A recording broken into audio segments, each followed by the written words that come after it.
Eh bien bonjour à tous messieurs dames, bienvenue sur cette nouvelle vidéo, j'espère que vous allez bien, c'est Fuku. Aujourd'hui on est le 22 février 2023, c'est l'heure de l'hebdo crypto, l'actualité résumée d'une semaine sur les crypto-monnaies. On a sur 7 jours, et je spécifie bien sur 7 jours, parce qu'après je vais vous montrer la carte sur un jour, ça va pas être la même chose. Sur 7 jours, on a un Bitcoin qui est à 24 000 dollars 126, qui fait plus 8, 58% vert total. Ethereum plus 5,54, 1646 dollars 70. Le BNB à plus 3,33 dollars.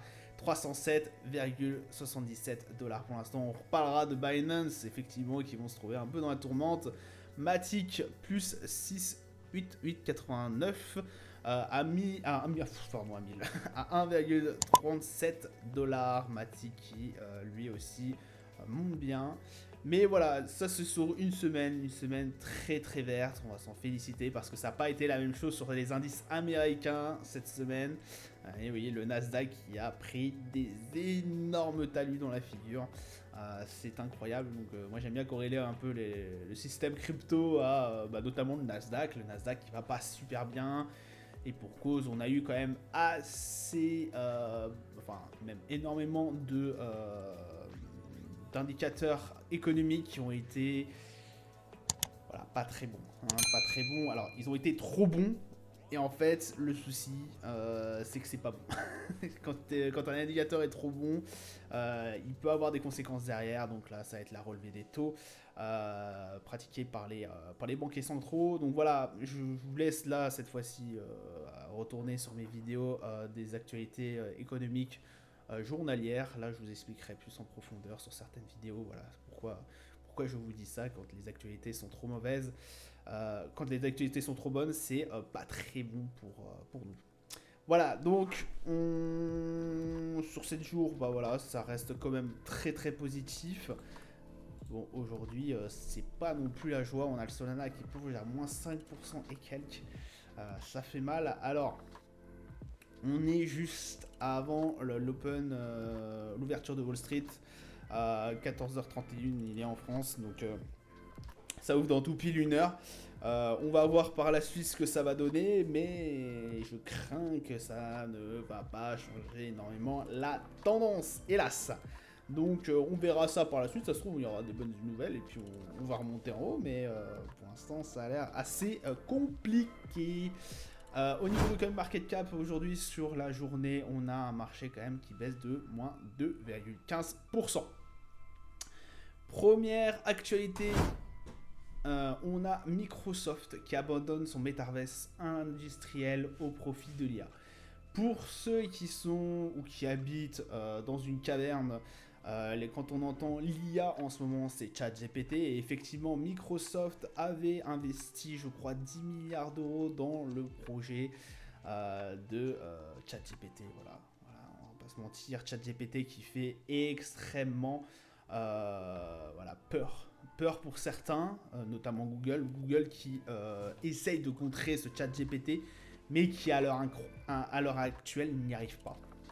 Alors, il y en a certains qui vont dire oui, mais ils sont en train de créer un moteur de recherche qui va essayer de le concurrencer et tout. Oui, d'accord, comment vous dire, il a été présenté à la presse, ça n'a pas conquis les cœurs. Et les autres, ils lui ont posé 2 ou 3 questions, ça a été voilà, le bot n'a pas réussi à le répondre, enfin bref, il a raconté n'importe quoi. Alors que ChatGPT, bon, certes, il n'est pas optimisé à fond ChatGPT, hein, on vous rappelle que c'est encore, à mon avis, je crois, la pré-alpha. On n'est même pas arrivé à la bêta, même pas à l'alpha, que c'est déjà la pré-alpha, et que déjà ça fait pâlir le nombre de choses qu'il est capable de résoudre.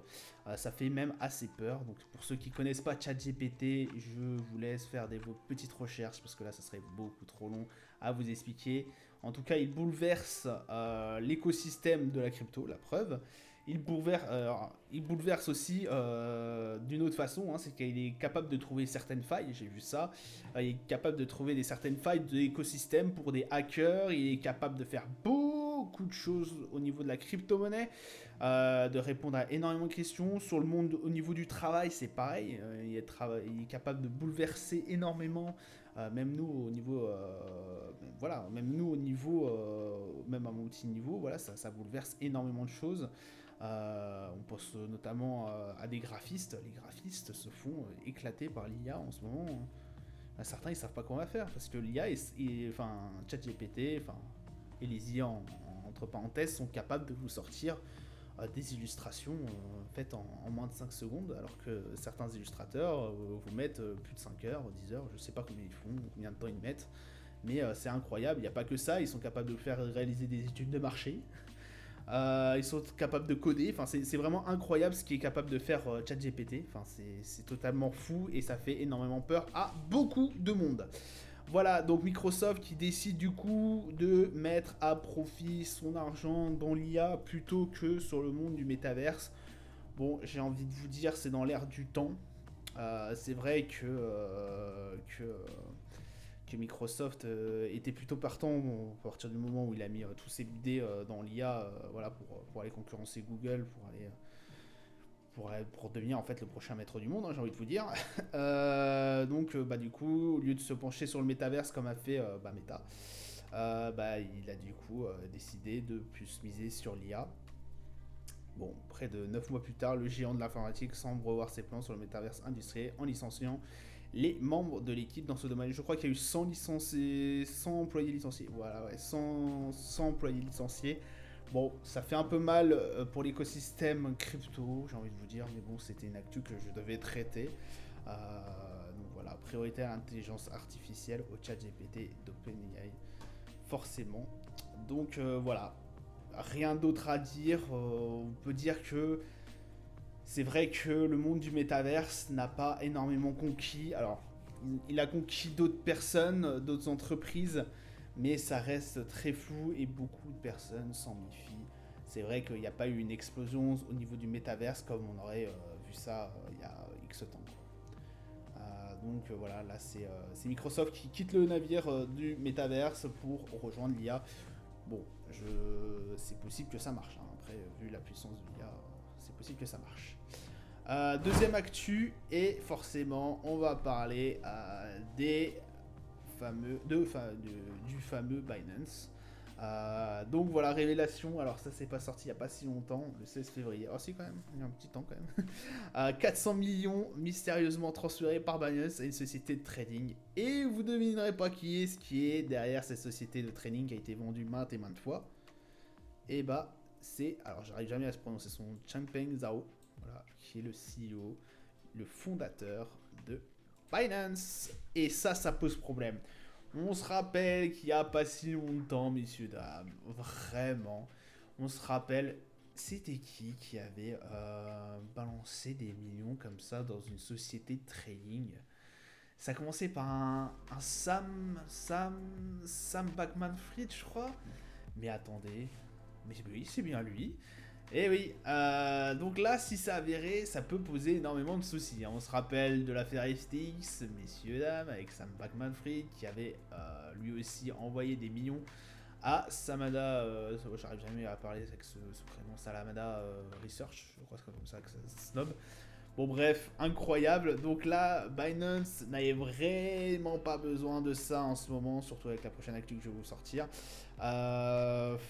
Voilà, 400 millions, on sait que la SEC est en train de retracer pour savoir ce qu'ils ont foutu de cet argent.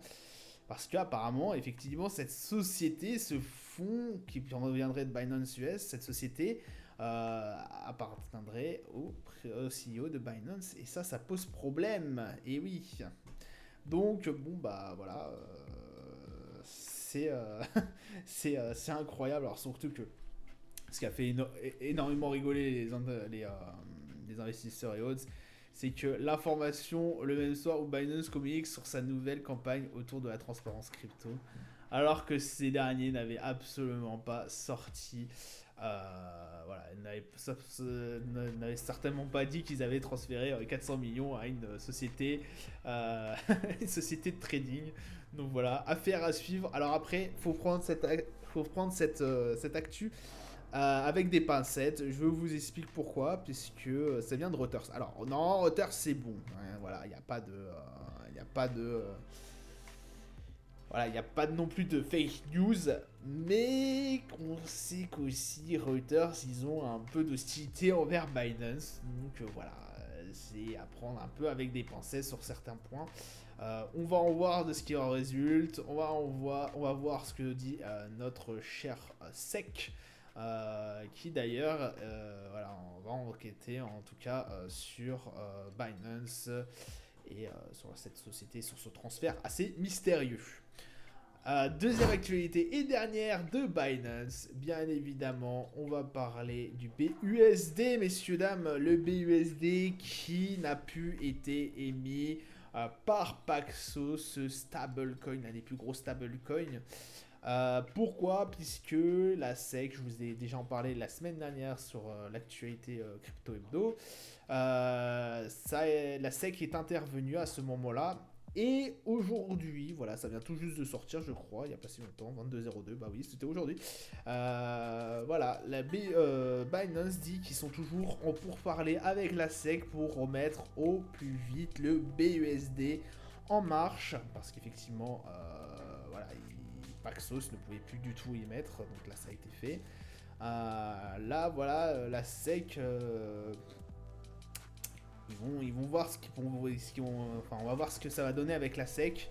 Binance en tout cas n'est pas tiré d'affaire avec ce problème. Ça va être compliqué, on va voir ce que ça va en donner.